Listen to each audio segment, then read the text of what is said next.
Thank you, Ricky, for those sensitive words. Ladies and gentlemen, welcome to Glasgow.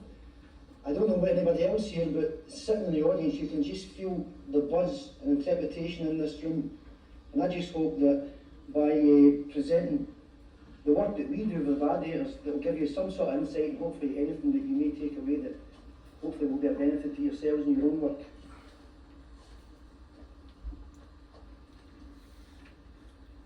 First off, why were we established? The organisation was formed in a coal cellar in 1986. The shocking lack of facilities, coupled with the virtual non-existence of local funding bodies, dictated. This was an area set against the backdrop of the Thatcher years, where Scotland's heavy industry stripped bare, unemployment was at record levels. For many, drugs became a cheap way of socialising and a handsome earner for the dealers. Add that to the mix, the high territorial problems that plagued the area, where young people were starved of opportunity and on really a life mission to nowhere. Despite all these setbacks and those terrible odds, just take a look at the contrast of the athletes in this photo and to where they made it to in the next. The organisation was originally a highly successful East House weightlifting club which rose from the back streets of poverty to international acclaim. The modern day gladiator programme was initially created as a play programme, keeping children physically fit and preparing them in later years as a feeder to the weightlifting club.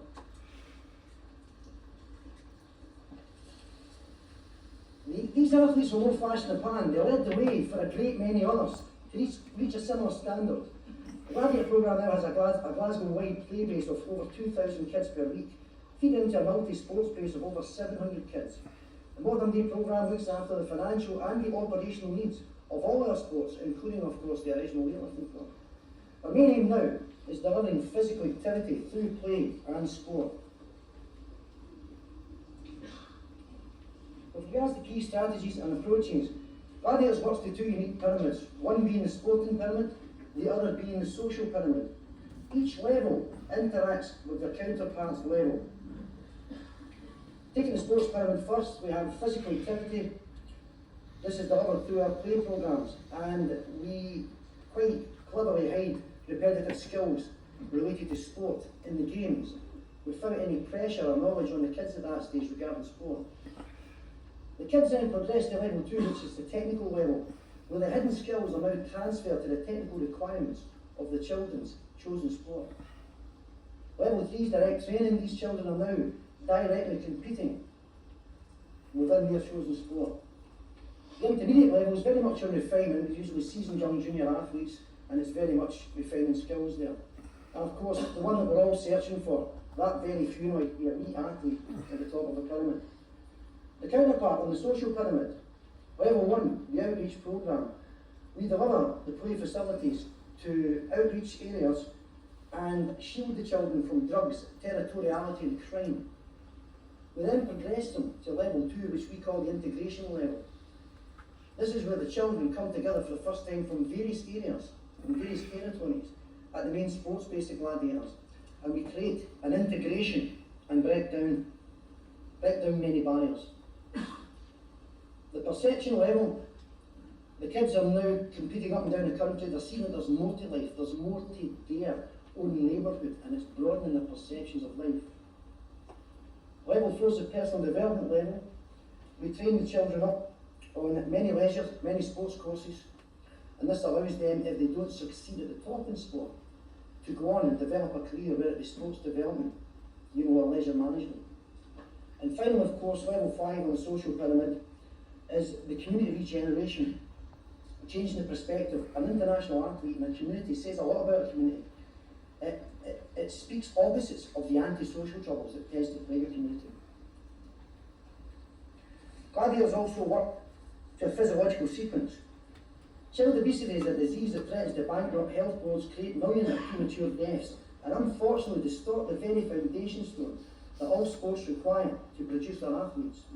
That being basic physical fitness. The conventional sequence above is an all too familiar one. The person is inactive during the early years of life, has a brief flirtation with sport that they cannot maintain through lack of fitness. They are then on their way to a lifetime of inactivity and, for most people, premature death. The community in which Gladiators are based has the lowest life expectancy rate in Western Europe. Clearly something had to be done.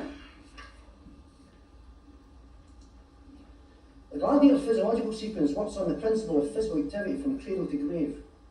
We link up with various agencies delivering their strategies, whilst at the same time linking them up to our physical activity. These services are delivered, generating income to the gladiators and are highlighted later. It would be hoped that once the individual retires from sport, they continue to exercise in fitness centres, and therefore entering their elderly years, we would hope that they continue to keep fit through physical hobbies such as gardening. Gladiators works to two locuses of control. The first deals with the individual athlete. If enough effort is applied to refining skills and a high level of frequency is applied, luck should in most cases favour the athlete. The upper line takes into consideration the internal and external mental factors. For example, if I perform a PB and still lose, externally it was beyond my control, the other person was better.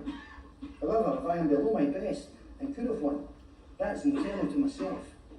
Likewise, if my car is stolen 5 minutes before competing, this is an external situation that I had no control over. I can either let it affect me internally and lose my performance focus, or phone my insurers later and have a good laugh about it. A combination of all these physical and mental components gives the athlete a line of stability. The locus of control for sport or a business organisation works to a similar situation. For example, good planning leads to greater capacity of an organisation. This in turn leads to an excellent quality of service provision. Internally, if any aspects of the organisation has a problem, it's within their own hands to fix it. However, if government policies were to change, leading to a funding stream drying up, this would be an external factor and beyond the organisation's control. Once again, by considering all the above components collectively, we ensure a line of stability for the sports club or organisation. Issues addressed in terms of problems to overcome, there were many. There were concerns regards addressing the peer pressures that served as temptations to our young people regards antisocial pursuits. There was the territorial boundaries to be addressed. It was vital that our main base was in a neutral area. Otherwise, the children would simply not go through fear of intruding in someone else's territorial patch. Many children could not walk to the main base because of the fear of being attacked. They could not afford the transport as their families were unemployed. Therefore, they were socially and economically excluded from the opportunities to participate in sport. Gladiators solved these problems by transporting children from outreach areas to the main base and back.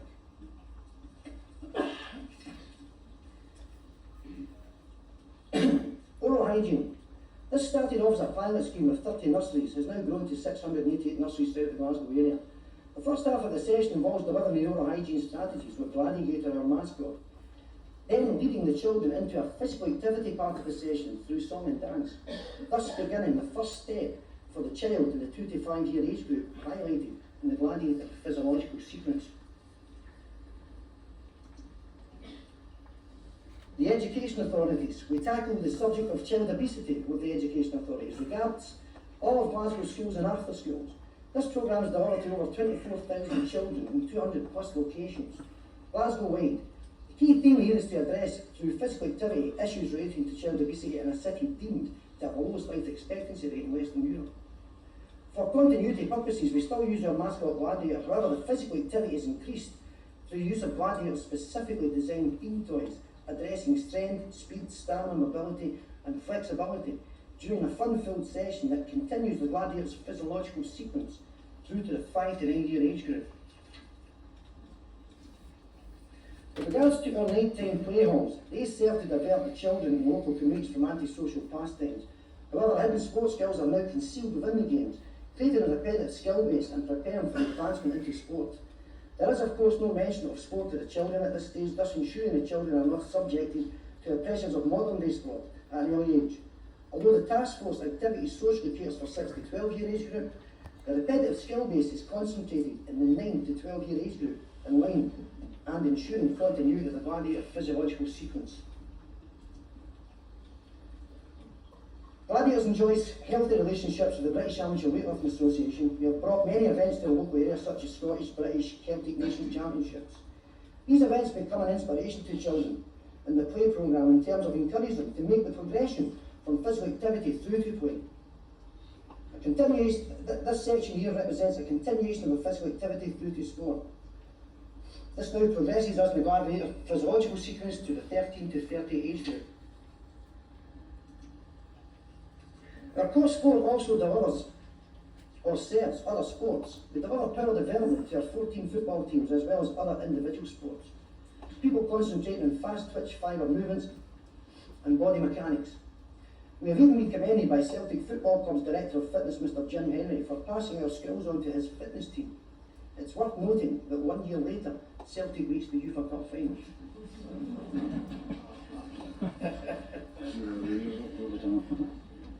The Gladiators has enjoyed considerable support from children in need over the years. They currently fund a part salary for one of our sports activity managers, as well as a small operational budget for their outdoor multi-sports facility. However, more recently they have awarded the Gladiator programme a magnificent £132,500 towards the construction of our new proposed facilities. The GADC capacity building is so vital for a growing organisation. The main role of the development company is to address socio-economic enterprises within the local area. The Gladiator programme has enjoyed assistance and support regarding staff training and capacity building. The fact that the Gladiator programme employs so many young people, whilst at the same time diverting children from a wide range of anti-social pursuits and into sport and excellence, ensures their full support.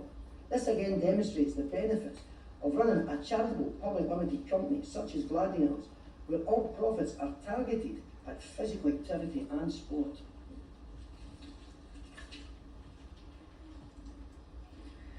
All of the above services Gladiators deliver serves the following purposes. One, they ensure Gladiators' physiological sequence is delivered from an early age, continuing through childhood, thus assuring that all children have a fitness base to participate in sport in later years. Gladiators generate its income through local authority contracts, creating jobs for our athletes in the local community and subsidising their many outreach sport and play bases. We draw our income from all over Glasgow, and by early next year we'll be delivering services to over 2,000 creches, nurseries, schools and after schools per year throughout the whole Clyde Valley. Or putting it bluntly, 1 in every 3 children in Scotland will receive some sort of gladiator activity. Gladiators produced numerous Commonwealth and European class junior weightlifters and pro youth footballers over the years, but very few, other than the insanely dedicated, ever fulfilled their potential at a senior level. Poverty being the main factor. No matter how talented, no matter how gifted, ultimately, poverty was the unclimbable barrier. For example, many young athletes came from unemployed single-parent families. The mother may be desperate for the child to leave school and generate a wage to the home. The young athlete is soon working every hour God sends. This ultimately cuts into their training time. The athlete finds it hard to maintain their current standards. There is no room for improvement. They quickly become disillusioned with sport and are lost. However, Gladiators have produced these young athletes over many years, and we ensure that whenever possible, we create sympathetic jobs that take into consideration their training needs and the demands of their sport. All this is only made possible and relies on the Gladiators' central economy plan. These problems highlighted above are seldom a barrier if an athlete comes from a middle-class background. You can work hard, be extremely talented and dedicated on both sides of the fence, but more often than not, it will come down to which side of the social divide you are born. With regards to finance, public sector bodies ensure top-class quality of service delivery whilst ensuring that the funds paid to Gladiators are retained by the social economy. The taxpayer is a double value for money winner. Not only does their money pay for the public sector services, but their cash continues to deliver services in the local community sector. Obvious finances leave our economic circle, such as heat, light, admin, fuel, wages, etc. However, we also recycle funds. Some funds leave the circle because we know that they will come back in again. For example, let's assume 5 football teams paid $25,000 a year for the use of their services. We would then sponsor our football teams back at the end of the financial year to the tune of that $25,000. Because Gladiators is a business, the teams can now match fund Sports Scotland. They in turn continue to use our facility, therefore the $25,000 is regenerated back into the Gladiator economic circle. However, this is not the end of the story, because the $25,000 match fund income now remains within the 5 football teams' economies. These are known as satellite economies that revolve around the main Gladiator economy. The scenario is known as social and economic regeneration in its purest form. The growth in our economic circle comes from our contracted work each year. by ensuring that funds are targeted consistently to update the organisation's resources. Our economic circle continues to grow, as does our capacity to deliver even more beneficial services to the local community and, of course, the world of community sport. Over a sustained period of time, possibly many years, that economic circle will eventually become sustained through a cross-subsidy of resources. For example, Gladiators purchased 3 additional minibuses required to transport children during the day to our new fun factory. The income generated sustains this valuable transport resource. However, these new transport resources are now available in their working downtime for transporting our young sports people to our sports facilities free of charge. The fact that Gladiators no longer has to hire minibuses to transport people to the sports base ensures in future years less money leaves our economic circle, and of course the circle continues to grow.